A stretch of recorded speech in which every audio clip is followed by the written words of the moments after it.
బీఆర్ఎస్కి సంబంధించింది ఒక ప్రశ్న సార్. బీఆర్ఎస్ అధినేత కేసీఆర్ కూతురు మాజీ ఎంపీ కవిత ఎమ్మెల్సీ కూడా ఆమె లిక్కర్ స్కామ్లో అరెస్ట్ అయ్యారు. అంటే ఈ పరిణామము ఇపి ఎన్నికల్లో అటు బీఆర్ఎస్కు నెగిటివ్గా కానీ బీజేపీకి పాజిటివ్గా కానీ మారే అవకాశం ఉంటుందా అంటే మీ అంచనా ఏమో? నేను అంత పరిస్థితులు కవిత గారి అరెస్ట్ మీదనో లిక్కర్ స్కామ్ మీద ఉంటాయని నేను అనుకోను. ఓకే. సో మొత్తంగా చివరిగా ఒక ప్రశ్న, రాష్ట్రంలో జరుగుతున్న ఈ ఎన్నికల్లో పరిస్థితి అంటే మీ ప్రిడిక్షన్స్ ఏమున్నాయి?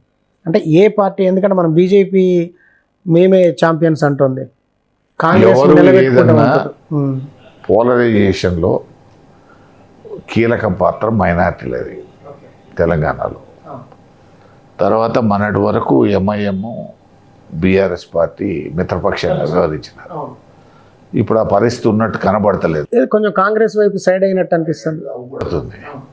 కాబట్టి హైదరాబాదు చుట్టుపక్కల ప్రాంతాల్లో ఉన్న పార్లమెంట్ స్థానాల్లో వాళ్ళ యొక్క ప్రమేయం కొంత ఉంటుంది, ప్రభావం ఉంటుంది. ఓవరాల్గా రెండు జాతీయ పార్టీల మధ్యనే మెయిన్ ఫైట్ ఉంటుందేమో అనేది ఒకటి. రెండు, ఎక్కడైతే బలంగా మా క్యాడరు, మన బీఆర్ఎస్ క్యాడరు లీడర్షిప్ బలంగా పనిచేస్తుందో అక్కడ బీఆర్ఎస్ కూడా గెలిచేదానికి అవకాశాలు. సో నల్లగొండ సార్, నల్లగొండ జిల్లా విషయం పెద్ద చర్చించాల్సినటువంటి అంశం కూడా కాదు. ఎందుకంటే అసలు ఫీల్డ్ మీదనే ఉండరా వాళ్ళు? ఫీల్డ్ మీద ఎందుకు ఉండరు? పార్టీ ఉంటుంది, పోయే వాళ్ళు పోతారు, ఉండే వాళ్ళు ఉంటారు, ఫైట్ చేసేవాళ్ళు చేస్తారు. గెలుపు ఓటర్లు సహజం కదా. మనం అధికారంలో ఉండే 11 స్థానాలు ఓడిపోయినాం ఏంది అండి. అధికారంలో 9 మంది ఎమ్మెల్యేలను గెలిచి కొత్తగా 18 అధికారంలోకి వచ్చాక 2 పార్లమెంట్ స్థానాలు ఓడిపోయినాం నల్గొండ జిల్లాలో ఏంది. దానికి కొత్తగా నేను చెప్పాల్సింది ఏం లేదు ఏంది. ఇప్పుడు అప్పటికంటే ఇంకా నష్టపోయి ఉన్నాను తప్ప ఏంది. అంటే నేనంటే బీఆర్ఎస్ పార్టీ 2018, 19 ఎన్నికల పార్లమెంట్ ఎన్నికల కన్నా ఘోరంగా నష్టపోయి ఉన్నాం. ఎమ్మెల్యే లేదు, పార్టీ అధికారంలో లేదు ఏంది. సో బలమైనటువంటి కాంగ్రెస్ పార్టీ నాయకత్వం ఉన్నది ఈ జిల్లాలో. ఎవరు అవునన్నా కాదన్నా వాస్తవ పరిస్థితి ఏంది. ఇవన్నీ నేను దృష్టిలో పెట్టుకొని ఏంది ఏదో కొండను ఢీ కొట్టేటువంటి ప్రయత్నం చేస్తే అది కొన్ని సందర్భాల్లో సక్సెస్ అవుద్ది, కొన్ని సక్సెస్ కాదు.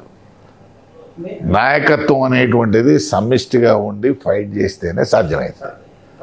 దీంట్లో ఈర్ష్యా దేశాలు పెట్టుకొని ఈడిపోతే బాగుండు, వాడిపోతే బాగుండు, శ్మశాన రాజ్యాన్ని నేనే వెళ్ళుకోవచ్చు అని అనుకుంటే ఫలితం కూడా అట్లే ఉంటుంది.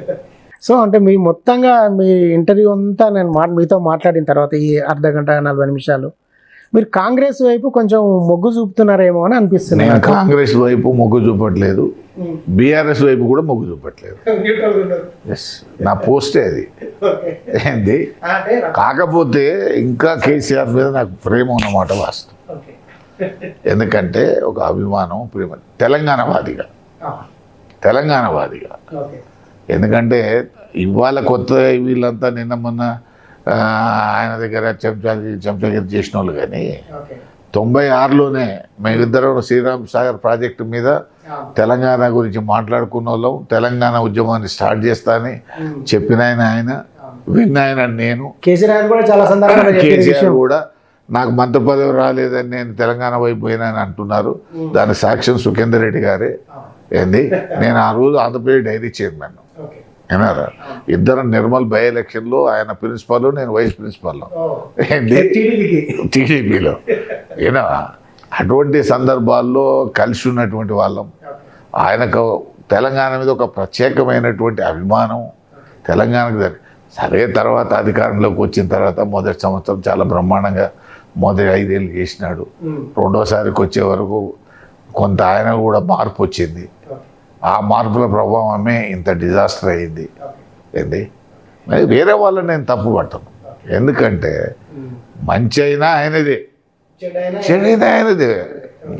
ఇప్పుడు మనం అది అంగీకరించాలి, మార్పులు చేసుకోవాలి. పార్టీ నిర్మాణం ఇంపార్టెంట్, ఏంది పార్టీని గ్రామ స్థాయి నుండి రాష్ట్ర స్థాయి వరకు నిర్మాణం చేసుకుంటే పార్టీ నిలబడుతుంది, వ్యక్తులు కాదు. ఇవాళ నీకు లెఫ్ట్ రైట్ ఉన్న వాళ్ళే వెళ్ళిపోయినారు పార్టీలకు వెళ్ళి. ఎందుకు వెళ్ళిపోయినారు? కారణం ఏంటి అంటే ఎక్కడో ఒక దగ్గర ఆత్మగౌరవం అనేటువంటిది ఉంటుంది ప్రతి మనిషికి. నువ్వు పరమాన్నం పెట్టి తిరుముండ కొడుకు అంటే వాడు తింటాడా? అది ఆ క్షణం వరకు బాగానే ఉంటాడు, తర్వాత బయటకు పోయి తిడతాడు. అందుకనే ఎప్పుడు కూడా ప్రతి వాళ్ళను కూడా గౌరవించేది, ప్రజాస్వామ్యాన్ని కాపాడుకునేది. ఎస్, పార్టీ అధ్యక్షుడు నీకు అన్ని రైట్స్ ఉంటాయి. తప్పు చేసిన వాడిని నువ్వు తప్పు చేసినావని శిక్షించు. అది కానీ ఎవరో ఏదో చెప్తే అసలు వాళ్ళతో మాట్లాడము, వాళ్ళకి ఇంటర్వ్యూలు ఇవ్వము, వాళ్ళని దూరం పెడతాం. పెడితే ఏమైంది? వాళ్ళ ఇది డెమోక్రసీ. నీ పార్టీ కాదు ఇంకో పార్టీ ఉంటుంది, ఇంకో పార్టీ కాదు ఇంకో పార్టీ ఉంటుంది. అదే కదా ఇవాళ పరిణామాలు. మనమే కదా ప్రోత్సహించింది. ఏంది ఇప్పుడు నేనే కాంగ్రెస్ పార్లమెంట్ ఎంపీ ఉన్నదే ఇద్దరు 14లో, నేను పాపం నందెల్లయ్య గారు. 10 సార్లు నా ఎమ్మడి పడితే నాకు కూడా కొంత స్వార్థం ఉన్నది, లేదని కాదు. మొత్తం నేను కేసీఆర్ని నేను ఒకసారి మంత్రి చేయాలంటే నాకు ఆకాంక్ష ఉండే, ఆయన నెరవేరుస్తాడు. దాని ద్వారా జిల్లాకు లాభం చేద్దామని నేను అనుకున్నాను. అది సాధ్యం కాలేదు. ఈ సీట్లో కాలు చేతులు కట్టేసి కూర్చోబెట్టినారు. అయినా భరించుకుంటూ ఉన్నాను. అయినా గౌరవం ఉంటే మంచిదని.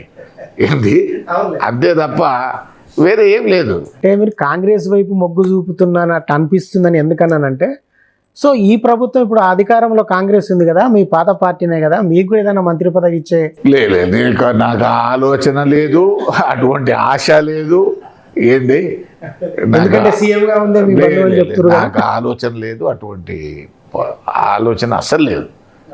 నేను ఆరోగ్యం సహకరిస్తే ఈ 4 ఏళ్ళ తర్వాత నాకు ఇంకా నవంబర్ 2027 దాకా ఉంది. 3 సంవత్సరాలు 5 మాసాలు ఉంది.